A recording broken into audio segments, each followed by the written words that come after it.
Let's call the meeting to order. Any change to the agenda that was circulated earlier? None. So I need a motion to approve it. Approved, seconded. In favor, opposed, carried. All right. The next item on the agenda is the draft minutes of September 9th, 2024 meeting of the committee. Any changes to the meeting minutes? None. Somebody to move? Moved, seconded. It's been seconded. All in favor? Opposed? Carried. Okay. The next item is transitional relocation assistance provisions for members. Artur will take us through that. Artur?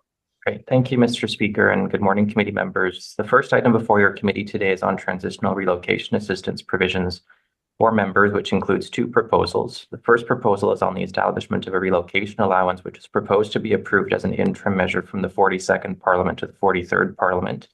This is intended to address some challenges expressed by outgoing members, particularly those from northern or remote, rural, and coastal communities, but the proposed provisions are recommended to be available to all departing members.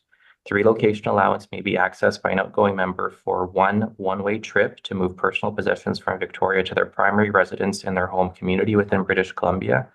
The decision note before the committee outlines the types of expenditures that may be reimbursable upon presentation of receipts. These expenditures will be subject to the Legislative Assembly's proactive disclosure practices applicable to members. We've aligned the reimbursement cap for these relocation expenses with the amounts that are reimbursable within the BC Public Service. If the relocation allowance is approved by the committee today, as a next step, the Legislative Assembly Administration will undertake a jurisdictional analysis with other legislatures across Canada and prepare a proposal for potential permanent provisions for the committee's consideration in the new Parliament. The second proposal is simply to amend the accompanying person travel provisions in the Member's Guide to Policy and Resources to allow an accompanying person to travel with the member for their final trip to Victoria. This is intended to support a departing member to pack up their Victoria office and residence. And with that, I'm happy to answer any questions that members may have. Any question for Artur? Any clarification? Nicholas? Thank you, Mr. Speaker, and hello, everyone. I'm just wondering, I wasn't at that meeting, I'm afraid, but the one-way provision, I'm just like, so a lot of people, if I were to rent a van, for example, in Victoria, I wouldn't be able to return it in Powell River. I would have to return it at the location that it was originally rented. So I would normally get a van and drive down and then drive back and leave it here. But the one-way provision prohibits that, it seems to me. Over. Okay, thanks. Yeah, good point. Anybody else has anything to add to that? So Artur, is there any possibility to? We're happy to amend it just to make it clear in the provisions that are proposed to be implemented that it can include if it's a truck, van, or trailer rental, which is proposed to be an allowable expenditure, that it can be returned at the nearest location. We're happy to provide that clarity. Ravi? Thank you. Yeah, thanks, Artur. Yeah, the option 4 makes sense for us, and appreciate you doing that work and getting the feedback from members from all sides of the House on that. I think that it does help address the issues that people, in particular from rural communities, have been raising. So thank you.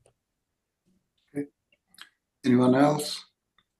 If nothing more clarification is required, then we need, sorry.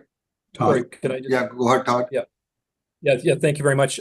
Yeah, I wanted to thank the staff for pulling this together on obviously such short notice, and I appreciate the clarification that Nicholas has asked for.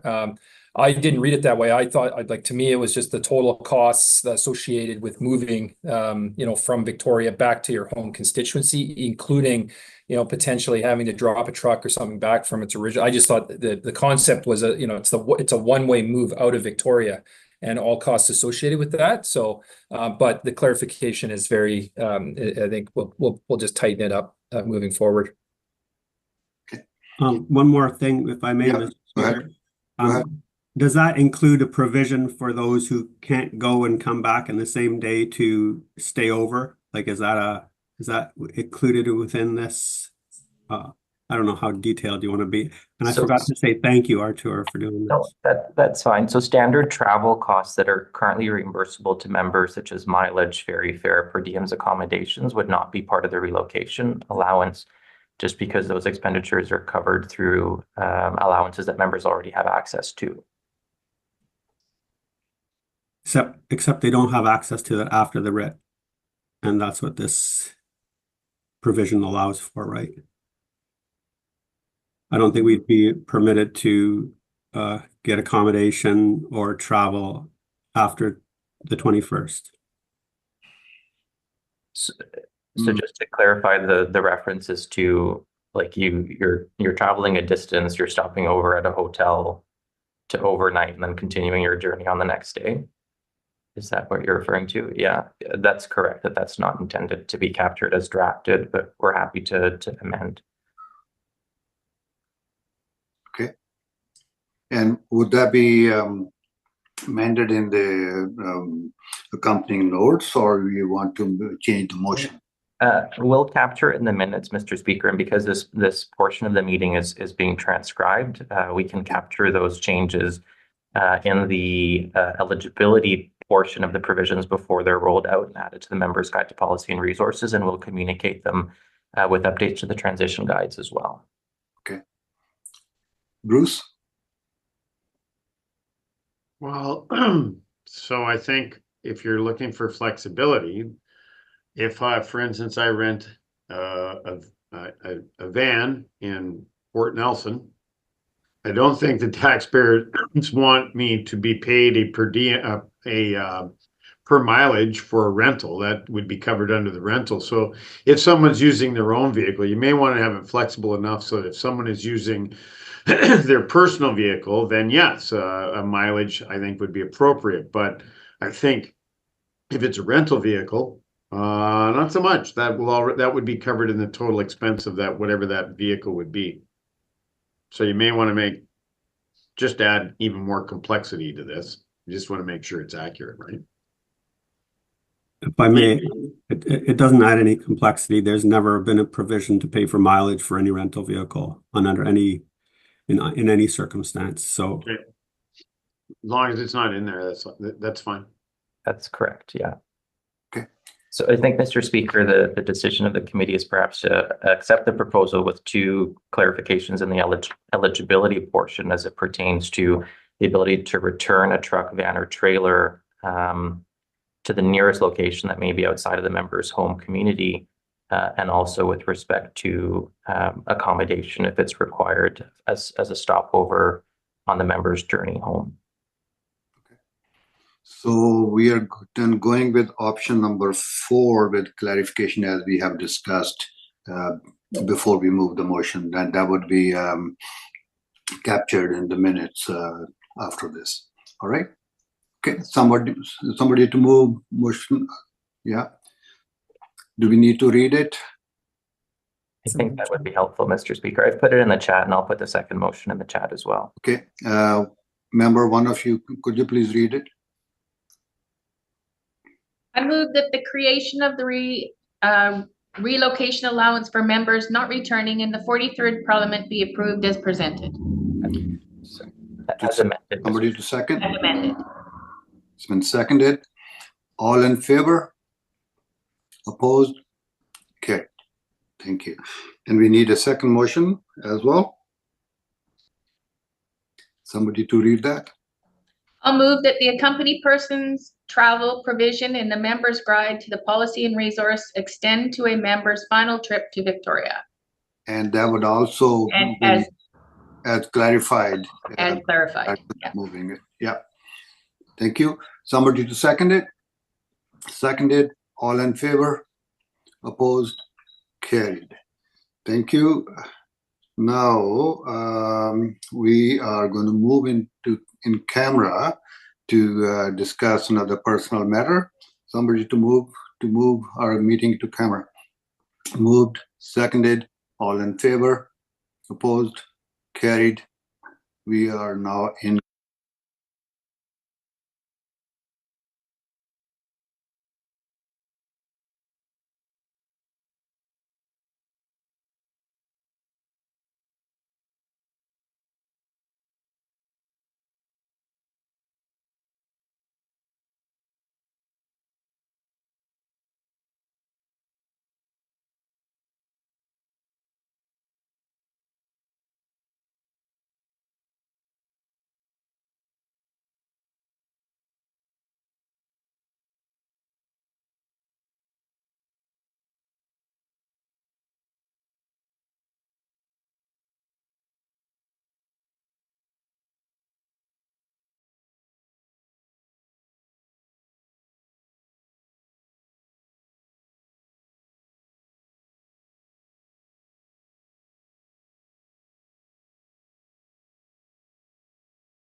Just 1 second, Mr. Speaker. The Hansard console operator is just going to flip the switch.